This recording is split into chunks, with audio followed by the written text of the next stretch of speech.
भारतीय किसान यूनियन तो 35 सालों में 11 बार टूटी है, लेकिन इस बार की टूट काफी बड़ी है।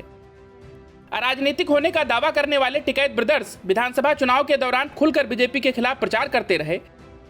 कभी ममता बनर्जी तो कभी अखिलेश यादव और जयंत चौधरी की तरफदारी करते रहे, लेकिन बीजेपी के खिलाफ टिकैत का यही खेल भारी पड़ गया और उनकी जमी जमाई दुकानदारी खत्म हो गई। टिकैत के करीबी सहयोगियों ने उनका साथ छोड़ते हुए नए किसान संगठन भारतीय किसान यूनियन अराजनैतिक का गठन कर लिया।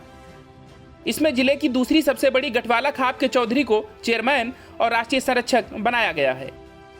दरअसल भाकियू के विभाजन की नींव तभी पड़ गई थी जब नवंबर 2021 में भाकियू के मुख्यालय सिसौली में भाजपा विधायक उमेश मलिक पर हमला हुआ था। हमले में नामजद आरोपियों की गिरफ्तारी न होने देने पर चौधरी नरेश टिकैत अड़ गए थे। यहीं से आपसी कलह की शुरुआत हो गई थी। सिसौली में भाजपा विधायक उमेश मलिक पर हमले के बाद जब नामजद आरोपियों के पक्ष में चौधरी नरेश टिकैत ने खुलकर बयान दिया तो गठवाला खाप के चौधरी राजन सिंह उनके सामने खुलकर खड़े हो गए। किसानों की एकजुटता खापों की राजनीति में बट गई थी। इसके बाद जब प्रधानमंत्री नरेंद्र मोदी ने तीनों कृषि कानून वापस लेने की घोषणा की तो राकेश टिकैत अपनी उस बात पर अमल नहीं कर पाए कि बिल वापसी तो घर वापसी। भाकियों को विभाजन का झटका ठीक उसी दिन लगा जब संस्थापक महेंद्र सिंह टिकैत की पुण्यतिथि थी। दरअसल चौधरी महेंद्र सिंह टिकैत ने अपने अराजनीतिक स्वरूप को अपनाते हुए किसानों के लिए सरकार से ऐसी मांगे भी मनवा ली थी जिसके बारे में किसान सोच भी नहीं सकते थे। अराजनीतिक रहते हुए उन्होंने देश के प्रधानमंत्री और मुख्यमंत्री को किसानों के पक्ष में घोषणा करने के लिए सिसौली आने पर मजबूर कर दिया। उनके समय में मंच से प्रधानमंत्री चंद्रशेखर, प्रधानमंत्री देवगौड़ा, मुख्यमंत्री वीर बहादुर सिंह, मुलायम सिंह यादव, राजनाथ सिंह आदि ने संबोधन किया, लेकिन उन पर कभी राजनीतिक होने का ठप्पा नहीं लगा। लेकिन उनके बेटे नरेश टिकैत और राकेश टिकैत इस स्वरूप को बरकरार नहीं रख पाए। किसान संगठन भाकियू अराजनीतिक बनाने वाले नेताओं का कहना है कि चुनाव से काफी समय पूर्व प्रधानमंत्री नरेंद्र मोदी ने तीनों कृषि कानून वापस लेने की घोषणा कर दी थी, लेकिन पता नहीं क्या कारण रहे कि अराजनीतिक होने के बावजूद भारतीय किसान यूनियन के राष्ट्रीय अध्यक्ष चौधरी नरेश टिकैत और राष्ट्रीय प्रवक्ता राकेश टिकैत खुलकर भाजपा विरोधी खेमे की आवाज बन गए। सिसौली में विपक्षी दल के उम्मीदवारों को बुलाकर भाजपा विरोधी पार्टियों के सिंबल दिए गए। जिला पंचायत चुनाव में भाजपा विरोधी खेमे के जिला पंचायत अध्यक्ष का नाम तय किया गया। इससे भाकियू की राजनीतिक छप को धक्का लगा। नए भाकियू में संरक्षक चेयरमैन बनाए गए बाबा राजन सिंह मलिक ने टिकैत परिवार पर भाकियू के नाम पर राजनीति के साथ साथ जमकर पैसा बनाने का आरोप लगाए। साथ ही कहा कि हम धरने को बीच में उठाकर भागने वाले लोग नहीं हैं। किसानों के मुद्दे को लेकर पूरी ईमानदारी से संघर्ष होगा और बात मनवाने के बाद ही धरने समाप्त किए जाएंगे। गठवाला खाप के चौधरी बाबा राजन सिंह मलिक ने कहा कि भाकियू की स्थापना के समय और आज की आर्थिक स्थिति का आकलन करने से राकेश और नरेश टिकैत की कारगुजारी का अंदाजा लगाया जा सकता है। Bureau report, news of India. Court के आदेश के बाद ज्ञानवापी मस्जिद के सर्वे में सबसे बड़ा सबूत शिवलिंग का मिलना है। हालांकि सर्वे कर रही टीम को कई अहम सबूत और मिले हैं जिन्हें सबसे पहले कोर्ट के सामने प्रस्तुत किया जाना है, लेकिन शिवलिंग मिलने के बाद कोर्ट ने पूरे इलाके को सील कर प्रशासन को अपने हाथ में लेने का आदेश दे दिया है। वकील विष्णु जैन की ओर से कोर्ट में दाखिल याचिका के मुताबिक मस्जिद के भीतर वजू खाने के अंदर शिवलिंग मिला है। वकील ने इस स्थान को सील करने की कोर्ट से मांग की थी, जिसे अदालत ने स्वीकार कर लिया है। कोर्ट ने वाराणसी जिला प्रशासन को आदेश दिया कि मस्जिद के जिस वजू खाने के अंदर शिवलिंग मिला है उसे सील कर दिया जाए और जिला प्रशासन उसे अपनी सुरक्षा में ले ले। जानकारी के मुताबिक वकील विष्णु जैन ने कोर्ट में याचिका दाखिल की थी कि ज्ञानवापी मस्जिद में कथित तौर पर जो शिवलिंग वाली जगह मिली है उसे सील किया जाए। कोर्ट ने याचिका को स्वीकार करते हुए वाराणसी जिला प्रशासन को आदेशित किया है कि मस्जिद के जिस वजू खाने के अंदर से शिवलिंग मिला है उस जगह को सील करके प्रशासन अपनी सुरक्षा में ले ले। कोर्ट ने अपने आदेश में कहा कि सील किए स्थान पर किसी भी व्यक्ति का प्रवेश वर्जित कर दिया जाए। इसके अलावा जिला magistrate, police commissioner, CRPF commandant Varanasi को आदेशित किया जाता है कि वे सील किए गए स्थान को संरक्षित और सुरक्षित रखने की जिम्मेदारी ले। कोर्ट ने आगे कहा कि प्रशासन की ओर से क्या क्या किया गया है इसके सुपरविजन की जिम्मेदारी पुलिस महानिदेशक, पुलिस मुख्यालय उत्तर प्रदेश और मुख्य सचिव उत्तर प्रदेश शासन की होगी। नंदी के ठीक सामने ज्ञानव्यापी मस्जिद के अंदर वजू खाने में शिवलिंग मिला है। वजू खाने का पहले पानी खाली कराया गया। बताया गया है कि जैसे ही शिवलिंग मिला परिसर में हर हर महादेव का नारा लगने लगा। वहीं मुस्लिम पक्ष ने किसी भी तरीके के दावे को बेबुनियाद बताया है। Bureau report, news of India. Hanuman Chalisa और लाउड स्पीकर विवाद ने महाराष्ट्र की उद्धव ठाकरे सरकार की नाक में दम कर रखा है। लेकिन यह विवाद अभी पूरी तरह से सुलझा भी नहीं था कि समाज सेवी अन्ना हजारे की धमकी ने उद्धव ठाकरे सरकार के कान खड़े कर दिए हैं। उद्धव सरकार इसलिए ज्यादा सतर्क हो गई है क्योंकि अन्ना हजारे क्या कर सकते हैं यह देश साल 2011 में देख चुका है, जब भ्रष्टाचार के खिलाफ आंदोलन की मुहिम छेड़ अन्ना हजारे ने केंद्र में सत्तासीन कांग्रेस सरकार को उखाड़ फेंकने की पटकथा लिख दी थी। कुछ वैसी ही धमकी अन्ना हजारे ने फिर से दी है। उन्होंने महाराष्ट्र सरकार को चेतावनी दी है कि वो या तो लोकायुक्त कानून बनाएं या फिर सत्ता से बाहर होने की तैयारी कर लें। लंबे अरसे से खामोश रहे अन्ना हजारे ने अचानक से अपनी चुप्पी तोड़ी और उद्धव ठाकरे सरकार सत्ते में आ गई। यही नहीं, अन्ना हजारे ने पूरे महाराष्ट्र में जन आंदोलन छेड़ने की तैयारी भी लगभग पूरी कर ली है। इसीलिए सियासी गलियारों में ये कयास भरे सवाल भी उठ रहे हैं कि इतना बड़ा आंदोलन शुरू करने के लिए क्या बीजेपी उन्हें पर्दे के पीछे से मदद दे रही है। हालांकि या तो आंदोलन शुरू होने के बाद ही सामने आएगा कि वो कितने बड़े स्तर पर होता है और उसके लिए संसाधन कौन जुटाता है, पर अपने गृह जिले अहमदनगर में अन्ना हजारे ने आंदोलन छेड़ने का ऐलान करके उद्धव ठाकरे सरकार की सिरदर्दी तो बढ़ा ही दी है। दरअसल अन्ना के दावे के मुताबिक 2.5 साल पहले महाराष्ट्र की सत्ता में आई महाविकास अघाड़ी सरकार ने लोकायुक्त कानून बनाने का उन्हें लिखित आश्वासन दिया था। इतना वक्त बीत जाने के बाद भी उसने इस बारे में कोई ठोस पहल नहीं की है। अन्ना हजारे पिछले 4 दशक से महाराष्ट्र में शराब माफिया और सरकारी भ्रष्टाचार के खिलाफ आंदोलन करते रहे हैं और साल 2011 में जब उन्होंने भ्रष्टाचार के खिलाफ सशक्त जन लोकपाल कानून बनाने के लिए दिल्ली आकर आमरण अनशन किया तो देश भर में उनकी प्रसिद्धि फैल गई। उसी आंदोलन के जरिए कई नए चेहरे सक्रिय आंदोलन में कूदे, जिसमें सबसे बड़ा नाम दिल्ली के सीएम अरविंद केजरीवाल का है। खास बात यह है कि उसी आंदोलन ने भ्रष्टाचार के खिलाफ पूरे देश में एक ऐसा नैरेटिव सेट किया जो 2014 के लोकसभा चुनाव में मनमोहन सिंह सरकार की विदाई और बीजेपी के सत्ता में आने का सबसे बड़ा औजार साबित हुआ। वहीं महाराष्ट्र की राजनीति के जानकार मानते हैं कि पिछले 2 साल से अपने गांव रालेगढ़ सिद्धि में ही रह रहे अन्ना हजारे ने आंदोलन छेड़ने का फैसला अचानक से नहीं लिया है, बल्कि इसके लिए उनकी एक सोची समझी रणनीति है। चूंकि अन्ना हजारे की छवि आज भी एक विश्वसनीय चेहरे की है, इसलिए उन पर आसानी से कोई उंगली नहीं उठा सकता है कि वे किसी और ताकत के इशारे पर सरकार के खिलाफ आंदोलन कर रहे हैं। वहीं अहमदनगर में मीडिया से बात करते हुए अन्ना हजारे ने महाविकास अघाड़ी सरकार को फटकार भी लगाई है। उन्होंने कहा कि लोकायुक्त अधिनियम के तहत 7 बैठकें हुई, पर 2 साल बाद भी मुख्यमंत्री उद्धव ठाकरे इस बारे में कोई बात करने को तैयार नहीं है। राज्य के 35 जिलों में हमारी कमेटियां बनाई गई हैं। एक बार फिर से राज्य में जन आंदोलन की जरूरत है। Bureau report, news of India. Rajasthan के उदयपुर में हुए 3 दिवसीय चिंतन शिविर के बाद मुख्यमंत्री अशोक गहलोत ने राहुल गांधी को लेकर कुछ ऐसा बयान दे दिया जिसके बाद हर तरफ इसकी चर्चा हो रही है। अशोक गहलोत ने अपने बयान में कहा है कि राहुल गांधी पार्टी की कमान संभालें, ये एक मांग सबकी थी। इस पर पूरे देश के तमाम प्रदेश अध्यक्षों से, सीएलपी नेता, भूतपूर्व मुख्यमंत्रियों से, पूर्व अध्यक्षों से राय ली गई थी, लेकिन एक आदमी को छोड़कर सभी ने कहा कि राहुल गांधी ही कांग्रेस के अध्यक्ष बने। गहलोत के इस बयान के बाद सवाल उठने लगे कि आखिर कांग्रेस में वो एक शख्स कौन है जिसने राहुल गांधी के अध्यक्ष बनाए जाने का सपोर्ट नहीं किया। कई लोग आचार्य प्रमोद कृष्णम पर उंगली उठा रहे हैं क्योंकि उन्होंने इसी चिंतन शिविर में प्रियंका गांधी को अध्यक्ष बनाने की मांग सोनिया गांधी के सामने कर डाली थी।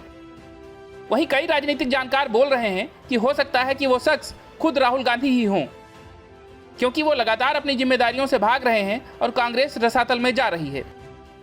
कुछ जानकार सोनिया गांधी का नाम भी ले रहे हैं और कह रहे हैं कि सोनिया ने फिलहाल परिवारवाद से लेकर और कई मुद्दों को हवा देने से बचने के लिए ऐसा किया हो सकता है। साथ ही इसके बाद प्रियंका और राहुल के समर्थकों के साथ पार्टी में नया घमासान भी शुरू हो सकता है। हालांकि राहुल के अध्यक्ष बनने से कोई खास बदलाव आएगा, इसकी भी कोई उम्मीद दिखाई नहीं देती है, क्योंकि कांग्रेस की समस्या के मूल में कुछ और ही है। वहीं यह पूरा मामला तब सामने आया जब अशोक गहलोत ने चिंतन शिविर के बाद अपने एक इंटरव्यू में इसका जिक्र किया। उन्होंने कहा कि कांग्रेस समर्पित है भारत जोड़ने के लिए, एकता और अखंडता के लिए। उसके लिए कांग्रेस भारत जोड़ो की बात घर घर तक पहुंचाने का आह्वान कर रही है। भारत मजबूत राष्ट्र बना रहे, ये भावना इसके पीछे है। 3 दिन का जो कैंप हुआ है, इसमें जो गंभीरता और रुचि दिखाई गई है, जो फैसले हुए हैं, उससे लगता है कि ये नए सिरे से लागू होंगे और कांग्रेस एक मजबूत पार्टी के रूप में और मजबूत होगी। इसी दौरान राहुल गांधी को अध्यक्ष बनाए जाने को लेकर सवाल पर गहलोत ने टिप्पणी की। राजस्थान के मुख्यमंत्री ने कहा कि एक बार पूरे देश के तमाम प्रदेश अध्यक्षों से लेकर भूतपूर्व मुख्यमंत्रियों से, भूतपूर्व अध्यक्षों से राय ली गई थी, लेकिन एक आदमी को छोड़कर सभी ने कहा कि राहुल गांधी ही कांग्रेस अध्यक्ष बने। उनके इस बयान पर सोशल मीडिया पर भी यूजर्स ने जमकर रिएक्ट करना शुरू कर दिया। एक यूजर ने रिएक्ट करते हुए लिखा, क्यों आप लोग कांग्रेस पार्टी की कमान संभालने के लिए सक्षम नहीं हो? इतने वर्ष पार्टी की सेवा करने के बाद भी आपको पार्टी का अध्यक्ष क्यों नहीं बनाया जा रहा है? एक ही परिवार का स्वामित्व कब तक बर्दाश्त करोगे? इसी कारण कांग्रेस पार्टी का पतन हो रहा है। वहीं एक और ट्विटर यूजर ने रिएक्ट करते हुए कहा कि वो एक समझदार आदमी कौन है, पहले उसे ढूंढो गहलोत जी। बहरहाल अशोक गहलोत के इस खुलासे के बाद यह सवाल उठना लाजमी है कि आखिर वो एक शख्स कौन है। भले ही सीएम गहलोत ने नाम का जिक्र नहीं किया, लेकिन इस कमेंट के बाद पार्टी के अंदर घमासान देखने को मिल सकता है। Bureau report, news of India. Shiv Sena नेता और राज्यसभा सांसद संजय राउत अपने बड़बोलेपन में कुछ भी बोल जाते हैं, चाहे वो कितने भी बड़े आरोप किसी पर क्यों न लगा रहे हों। लेकिन इस बार की कहानी थोड़ा अलग है और संजय राउत की मुश्किलें बढ़ने वाली हैं। महाराष्ट्र भाजपा नेता किरीट सोमैया की पत्नी प्रोफेसर डॉक्टर मेधा किरीट सोमैया शिवसेना सांसद संजय राउत के खिलाफ मानहानि का मुकदमा दायर करने जा रही हैं। इस बात की जानकारी खुद भाजपा नेता ने ट्विटर पर दी है। पूर्व सांसद ने कहा है कि उनकी पत्नी प्रोफेसर डॉक्टर मेधा किरीट सोमैया 18 मई को शिवसेना नेता संजय राउत के खिलाफ मानहानि और उत्पीड़न का मामला दर्ज करेंगी।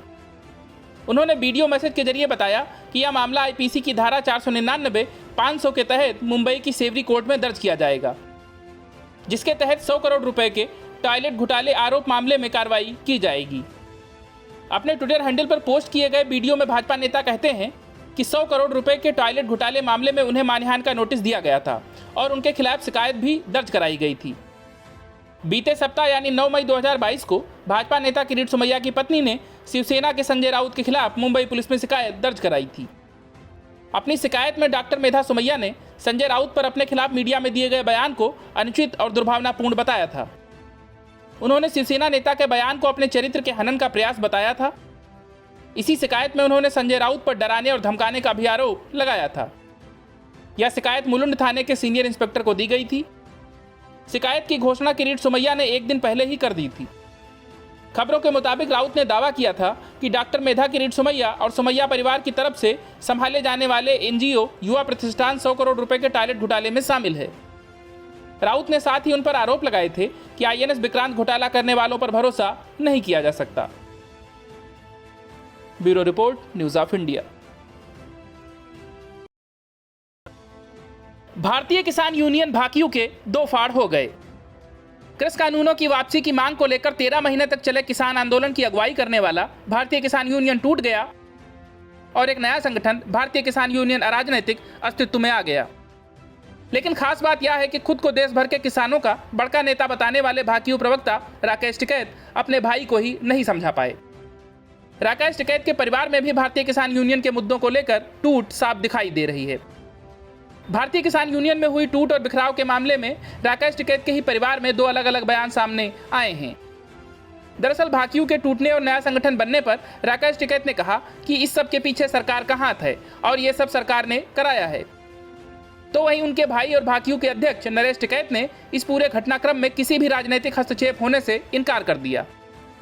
वहीं इससे पहले 15 मई 2022 को कभी राकेश टिकैत के सहयोगी रहे राजेश सिंह चौहान ने राकेश टिकैत और उनके भाई नरेश टिकैत को संगठन से अलग कर दिया था। इसी के साथ नए संगठन का नाम भारतीय किसान यूनियन अराजनैतिक दिया था। अब राकेश टिकैत ने खुद से बगावत करने वाले उन सभी पदाधिकारियों को किसान विरोधी घोषित कर दिया है।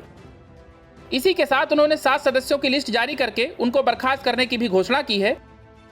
राकेश टिकैत ने इस पूरे मामले का दोष उत्तर प्रदेश सरकार पर मढ़ दिया। खबरों के अनुसार टिकैत ने कहा, मैंने इस बिखराव को रोकने की काफी कोशिश की, जिसके लिए मैं लखनऊ तक गया। पहले तो राजेश सिंह मान गए थे, लेकिन शायद बाद में अधिक दबाव में टूट गए। वो सरकार के नोटिस से डर गए थे। जो गए हैं उनके जाने से संगठन पर फर्क नहीं पड़ने वाला। ये टूट पहली बार नहीं हुई है। इससे पहले भी 8 से 10 बार अलग अलग संगठन टूट कर हमसे अलग हो चुके हैं। जनवरी 2021 में भी कुछ लोग सरकार के आगे झुक गए थे। यह सब सरकार का किया धरा है। सरकार अपनी मंशा में कामयाब रही। जबकि राकेश टिकैत के बयान से ठीक उलट नरेश टिकैत ने किसान यूनियन के विभाजन में किसी भी राजनीतिक दल की भूमिका से इनकार किया है। उन्होंने कहा कि इस पूरे मामले में कोई भी राजनीति नहीं है। Bureau report, news of India. अब तक जो बात दबी जुबान में कही जा रही थी वो अब खुलकर सामने आ चुकी है। महाराष्ट्र की महाविकास अघाड़ी सरकार में शामिल एनसीपी और कांग्रेस खुलकर एक दूसरे के सामने आ चुके हैं। महाराष्ट्र कांग्रेस के अध्यक्ष नाना पटोले ने बयान दिया है कि उन्होंने पार्टी अध्यक्ष सोनिया गांधी को बता दिया है कि किस तरह से शरद पवार की एनसीपी राज्य में कांग्रेस को कमजोर करने में जुटी है। उन्होंने साफ कर दिया है कि अगर एनसीपी अपनी हरकतों में सुधार नहीं लाती है तो आने वाले समय में कांग्रेस गठबंधन से बाहर निकलने पर भी फैसला कर सकती है। उनके इस बयान के बाद से राजनीतिक जानकार मान रहे हैं कि महाविकास अघाड़ी सरकार में शामिल गठबंधन दलों की आंतरिक कलह अब खुलकर बाहर आ चुकी है और आने वाले वक्त में यह और तेजी से बढ़ेगी। इसीलिए उद्धव ठाकरे सरकार पर भी खतरा मंडराया हुआ है। गौरतलब है कि उदयपुर में कांग्रेस के चिंतन शिविर शुरू होने से पहले नाना पटोले ने कहा था कि वो वहां जाकर सोनिया गांधी से शरद पवार की शिकायत करेंगे और उन्हें बताएंगे कि किस तरह से राज्य में कांग्रेस को हाशिए पर धकेलने की कोशिश की जा रही है। उन्होंने कहा था कि एनसीपी कांग्रेस की पीठ में खंजर घोंपने का काम कर रही है। इससे पहले कई मौकों पर कांग्रेस के विधायक भी इसी तरह की शिकायत कर चुके हैं। वहीं नाना पटोले ने कहा कि ऐसा लग रहा है कि एनसीपी बीते 2.5 सालों से महाराष्ट्र में कांग्रेस को कमजोर करने में जुटी है। महाविकास अघाड़ी सरकार का गठन कॉमन मिनिमम प्रोग्राम के तहत चलने के लिए किया गया था, लेकिन दुर्भाग्य से अब इसका पालन नहीं किया जा रहा है। उन्होंने कहा, एनसीपी दोस्ती की आड़ में कांग्रेस के साथ दगाबाजी कर रही है। नाना पटोले ने दावा किया कि जिला परिषद और अलग निकायों में कांग्रेस के प्रतिनिधियों को विकास कार्यों के लिए पर्याप्त फंड नहीं दिया जा रहा है। महाराष्ट्र कांग्रेस अध्यक्ष ने चिंता जाहिर करते हुए कहा कि भिवंडी निजामपुर में कांग्रेस के 19 पार्षदों ने पार्टी को छोड़कर एनसीपी ज्वाइन किया है। इतना ही नहीं, पटोले ने कहा कि इसी महीने गोदिया जिला परिषद के अध्यक्ष चुनने के दौरान एनसीपी ने गठबंधन की दुश्मन बीजेपी से हाथ मिला लिया। पटोले ने कहा कि एनसीपी की ओर से की जा रही इन हरकतों को राजस्थान में हुए चिंतन शिविर के दौरान कांग्रेस अध्यक्ष सोनिया गांधी को बता दिया गया है। गौरतलब है कि साल 2019 के विधानसभा चुनाव के बाद एक नाटकीय घटनाक्रम में कांग्रेस, एनसीपी और शिवसेना ने मिलकर उद्धव ठाकरे के नेतृत्व में राज्य में महाविकास अघाड़ी सरकार बना ली थी। यह गठबंधन अपने आप में अजीब था, क्योंकि शिवसेना के नेता आज भी खुलकर हिंदुत्व की राजनीति के पक्ष में बयान देते हैं। वहीं कांग्रेस और एनसीपी खुद को सेकुलर दिखाने की कोशिश करती हैं। Bureau report, news of India. Nandigram चुनाव में शुभेंदु अधिकारी के हाथों चुनाव हारने वाली ममता बनर्जी अपनी हार का बदला किसी न किसी तरह से लेना चाहती हैं। पहले तो उन्होंने शुभेंदु अधिकारी के चुनाव को चुनौती दी और हाईकोर्ट पहुंच गई, लेकिन जब मामला वहां नहीं बना तो अब नंदीग्राम स्थित शुभेंदु अधिकारी के दफ्तर में पुलिस को भेज दिया। इस घटना के बाद शुभेंदु अधिकारी और ममता बनर्जी एक बार फिर से आमने सामने आ गए हैं। बिना कुछ बताए पुलिस शुभेंदु अधिकारी के ऑफिस में घुस गई। पुलिस के पास ना तो कोई तलाशी वारंट था और ना ही उसने नेता प्रतिपक्ष को इस बात की जानकारी दी। शुभेंदु अधिकारी ने सोशल मीडिया के जरिए इस बात की जानकारी दी और बतौर सबूत 2 वीडियो भी साझा किए। इस घटना के बाद राज्यपाल जगदीप धनखड़ एक्शन में आ गए और उन्होंने राज्य के मुख्य सचिव HK द्विवेदी से मामले की रिपोर्ट तलब की है। राज्यपाल ने कहा कि एक विधायक कार्यालय पर इस तरह की कार्रवाई गहरी चिंता का विषय है। उन्होंने ट्वीट किया और कहा कि पश्चिम बंगाल विधानसभा में नेता प्रतिपक्ष शुभेंदु अधिकारी से मिली चिंताजनक जानकारी के मामले में मुख्य सचिव से तत्काल एक रिपोर्ट तलब की गई है, जिसमें नंदीग्राम स्थित उनके कार्यालय पर पुलिस द्वारा हमला किया गया। धनखड़ ने कहा कि इस मामले में मुख्य सचिव को रात 10 बजे तक रिपोर्ट सौंपने को कहा गया है। बाद में शुभेंदु अधिकारी ने सोशल मीडिया के जरिए कहा कि पुलिस ने उनके कार्यालय में बलपूर्वक प्रवेश किया। अपने दावे के समर्थन में 3 वीडियो साझा करते हुए बीजेपी नेता शुभेंदु ने कहा कि बिना किसी पूर्व सूचना के, बिना कोई तलाशी वारंट दिखाए और बिना मजिस्ट्रेट की उपस्थिति के पश्चिम बंगाल पुलिस ने बलपूर्वक नंदीग्राम स्थित मेरे कार्यालय में प्रवेश किया। Bureau report, news of India.